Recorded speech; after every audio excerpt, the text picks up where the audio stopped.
রায়গঞ্জ লোকসভা কেন্দ্রের তৃণমূল প্রার্থী কৃষ্ণ কল্যাণী ভোট দিলেন সকাল সকাল। ভোটদান করে তিনি বললেন, আমাদের প্রার্থীরা সব জায়গায় ভালো ফল করবে, আমরা উড়ে এসে জুড়ে বসি না।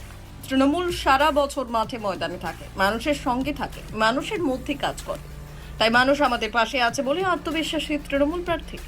আমাদের সমর্থকেরা কোথাও কোনো অশান্তি করবে না, বরং বিজেপির সহ বিরোধীরা অশান্তি করার জন্য ছক করছে বলে অভিযোগ করেছেন তিনি।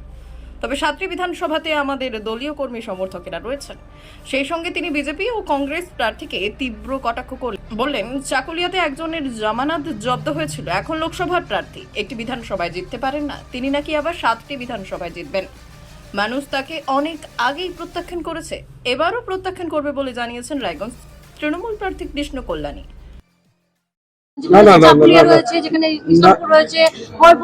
আজকে আমরা সারা বছর মাঠে ময়দানে আমরা কাজ করেছি, সাধারণ মানুষের সাথে পাশে দেখেছি। আমরা কংগ্রেস বিজেপির মতো ভোটের সময় উড়ে গিয়ে জুড়ে আসি না, আমরা কাজ করছি, আমরা আত্মবিশ্বাসী। 7টি বিধানসভায় আমাদের ব্যাপক লিডার। লাস্ট প্রশ্ন, মূল প্রতিদ্বন্দ্বী কে এখানে আপনি?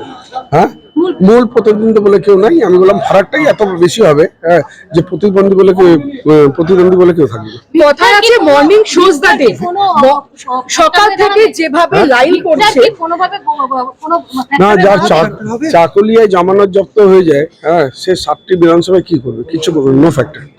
অন্যদিকে রায়গঞ্জের ইসলামপুর প্রাথমিক বিদ্যালয় শুরু হয়েছে ভোট গ্রহণ প্রক্রিয়া। বুথের সামনে সকাল থেকে ভোটারদের লাইন চোখে পড়ার মতো। বুথমুখী হয়েছেন সাধারণ ভোটাররা।